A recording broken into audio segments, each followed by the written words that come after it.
Mr. Chairman, honored guests, distinguished faculty members of the college, officers of the college, and the stars of today, the students, the graduates, and your families and friends.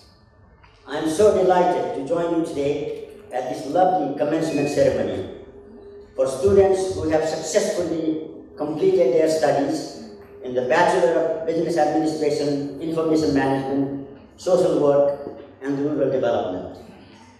I must confess that my familiarity with your college is rather limited. I have only had the opportunity to meet briefly with Chairman Rajendraman Sairthinji, Director Susan Kayester, and just now with the Managing Director, Madam Sarojini Sercha, and a few of your former students. And I also had a chance to visit your college campus once to attend a Rotaract Club meeting at the college. Even this superficial contact with your college impressed me enormously, and I recognize that the Thames International College is an institution dedicated to providing quality education for talented students and preparing them to become competent professionals and socially responsible citizens. As your vision and mission statement of your college states, the college seeks to impart an integrated liberal arts education with opportunities for students to learn about the wider world while developing in-depth expertise in the area of your various interests. I understand that the college also provides ample opportunity for community service and a deeper understanding of contemporary world issues of the world and of our country. And I'm so particularly delighted to see so many women graduates, more than 75% of today's graduates, something that was unimaginable when I was in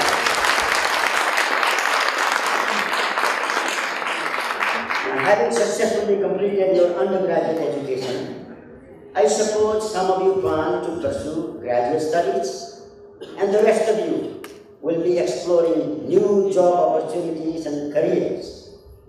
In either case, a question uppermost in your mind, I would guess, would be, what can I do to become a successful professional and to contribute to the well-being of my family, of my community, and of my nation?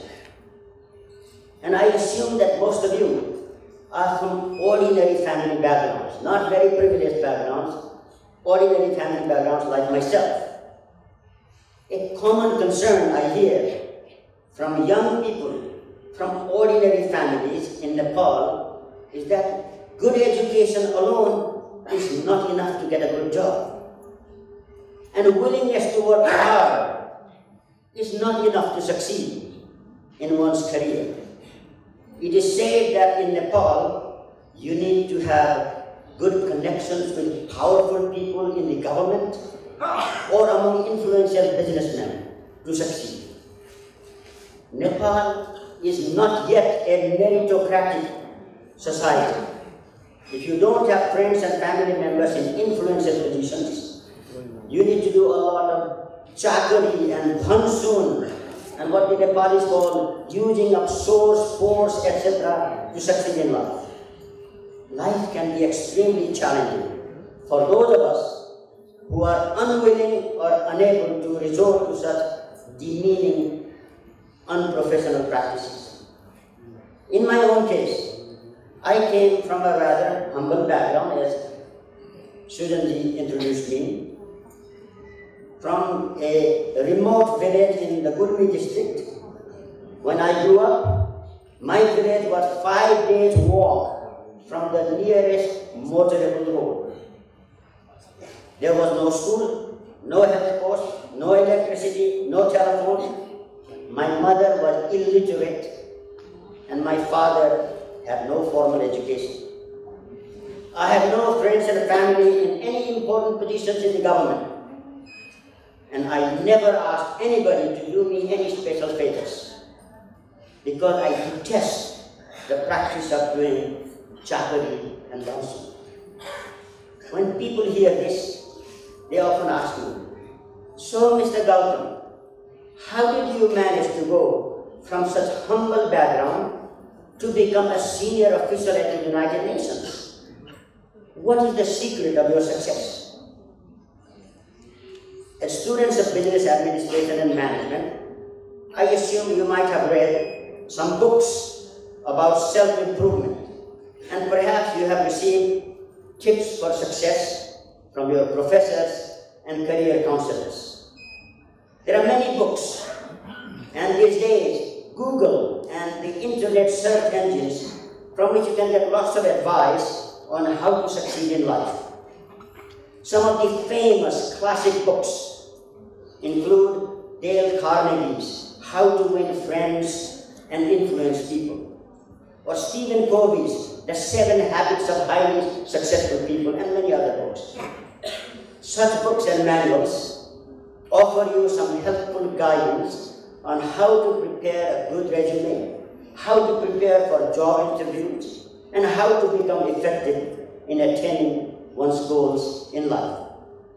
But my own practical experience is that in the reality, every individual finds his or her own unique trajectory for success. I believe there is no magic formula for success in life. There is no secret. In my own case, it was a combination of good luck, hard work, and a few strategic decisions I made at different stages of my life that helped me to gain some success. Now, good luck is of course beyond your control. Hard work, yes, many of us work hard. Many very poor and destitute people also work very hard. But just to eke out a small living.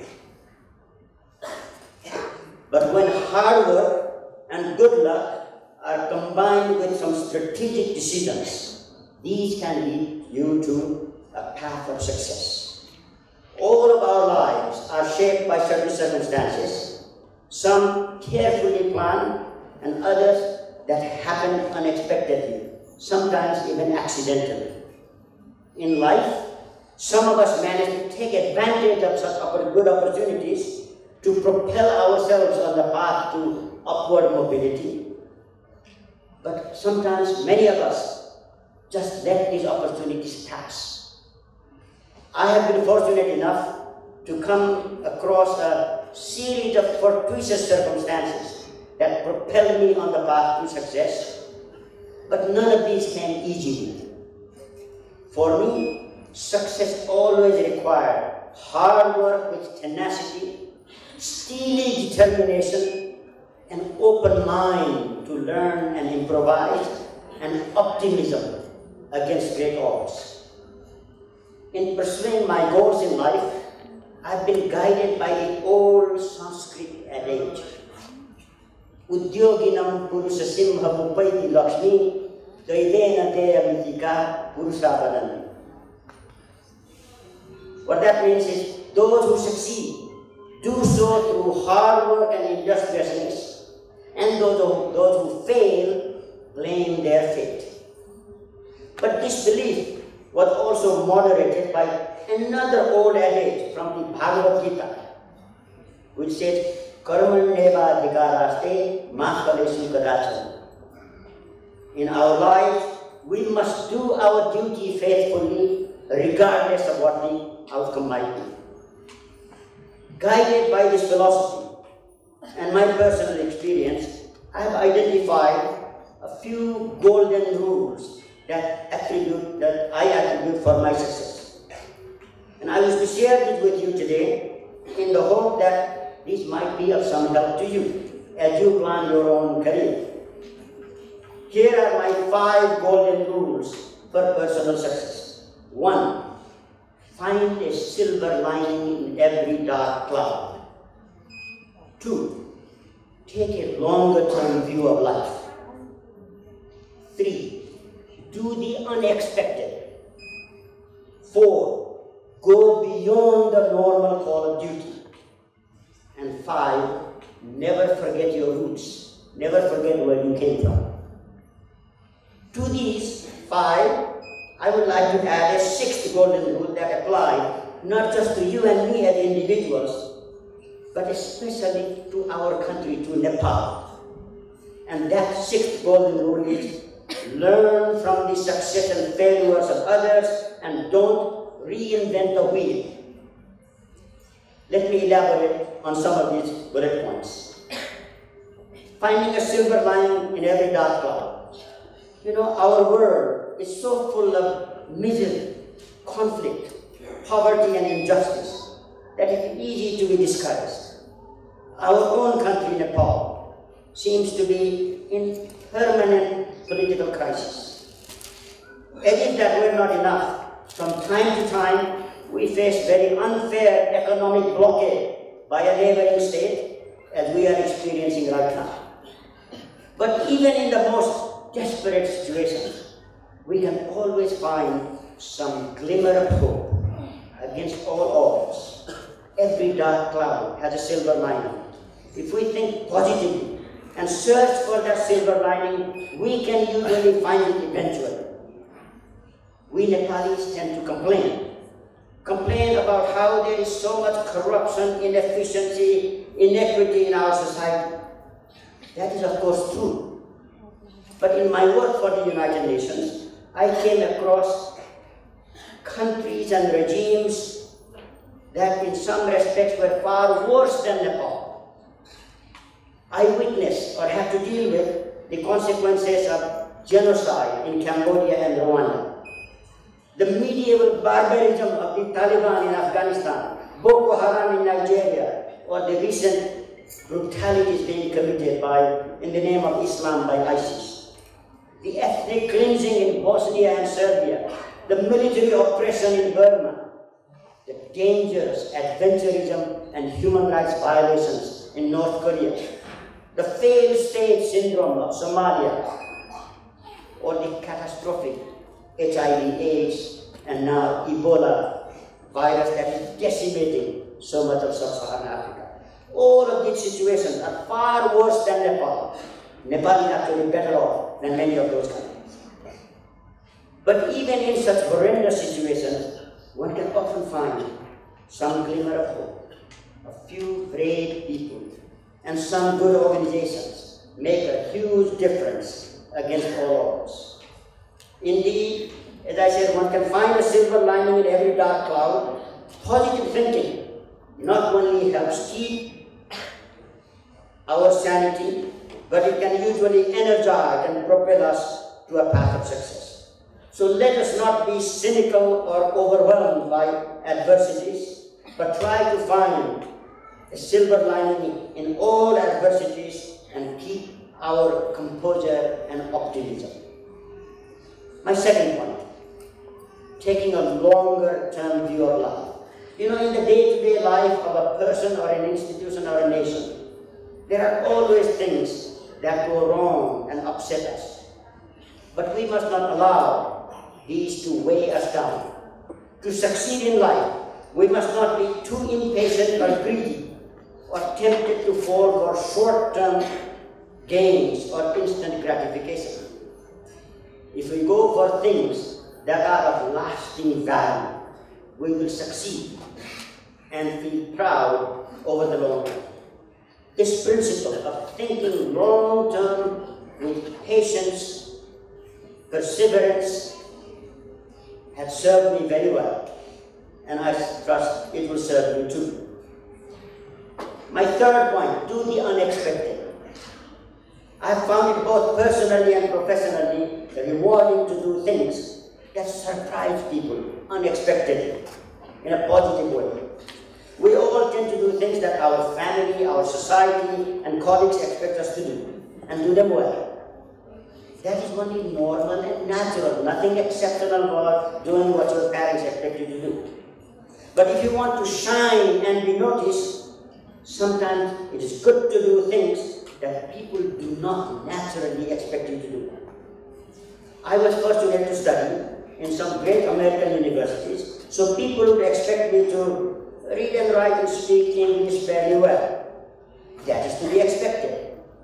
But I told myself, I will do something that most Nepali students don't do. Learn French and be fluent in French. Well, that served me very well. In my career at the United Nations, I served with great satisfaction in many French-speaking countries.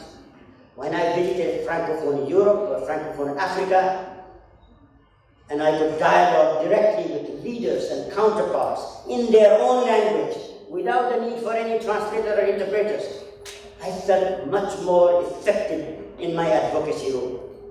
In fact, inspired by that experience, I learned Spanish and served in Latin America. I got to know a whole new continent, a new part of the world, and enjoyed it thoroughly. And that too helped in my career. We Nepalis and Asians in general tend to ask and expect our children to study certain subjects, do certain jobs, and do not really value extracurricular activities, such as music, art, sports. These are things that enhance the quality of your life. I would recommend that we encourage our children to break new ground occasionally and do the unexpected. Indeed, most people who are recognized for exceptional achievement tend to make their mark by doing things that are out of the ordinary. The satisfaction you get, the pride you feel, the recognition you enjoy by doing the unexpected are of a completely different and energizing nature than doing what everybody expects you to do. So I encourage my fellow Nepalis and South Asians to learn to value talent in many non-conventional, non-academic, creative areas as we do in certain academic subjects and professions. My fourth rule for success that applied to me was go beyond the normal call of duty. In every job and most assignments I have undertaken, I used to ask myself, what would my boss or my colleagues expect me to do if I were to be seen as a good performer? And then I told myself, let me do something beyond that. Thus, I often volunteered to do things that were not in my normal job description, and tried to contribute ideas in areas beyond my department's work. Of course, that often meant working much longer than normal, working hours, on weekends and holidays, and cutting down sometimes on vacation and family time. Now, I acknowledge that some of these can turn into bad habits and may be unhealthy and unwise, especially if these lead to neglecting your family and community duties. But if you do extra work, not out of compulsion, but voluntarily and joyfully, you will note that going beyond the call of duty is the true mark of rising stars that gives you a sense of special satisfaction. And my fifth point, never forget your roots. You know, to excel in life, we must compare ourselves with others who are better off than we are. But to avoid feeling deprived and desperate, we must compare ourselves with people who are worse off than we are. Both such comparisons are helpful to lead a balanced life and to match success with satisfaction. As someone who came from a humble background, I found it always useful to remember my roots, where I came from. Whenever I felt a little disappointed that I did not get what I deserved or what I desired.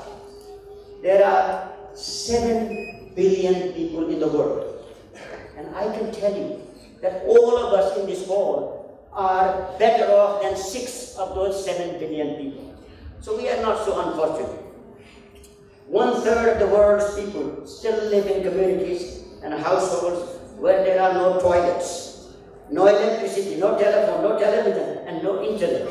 All things that we take for granted. So whenever we feel disappointed because we did not get the job we wanted, or the recognition we deserve, or the latest gadgets or holidays we desired, let us remind ourselves how lucky we still are, compared to 5 or 6 billion people in the world who are less fortunate than we are.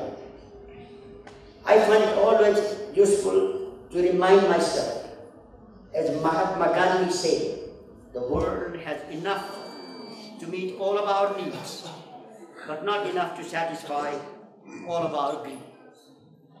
So containing greed, but striving to meet one's basic needs is the key to one's success in life. Whenever I met a national or world leaders, hobnob with important celebrities, interact with people with enormous power and influence, I often pinched myself. Is this true that I'm meeting with all these important people? And I said, don't forget my humble origin, my little village of Amarpur in Gurmi district, and the enormous generosity and cordiality of the people there in spite of their grinding poverty. The images of my childhood friends and neighbors who struggled for their survival, mired in poverty, disease, malnutrition, powerlessness, that was never far away from my heart.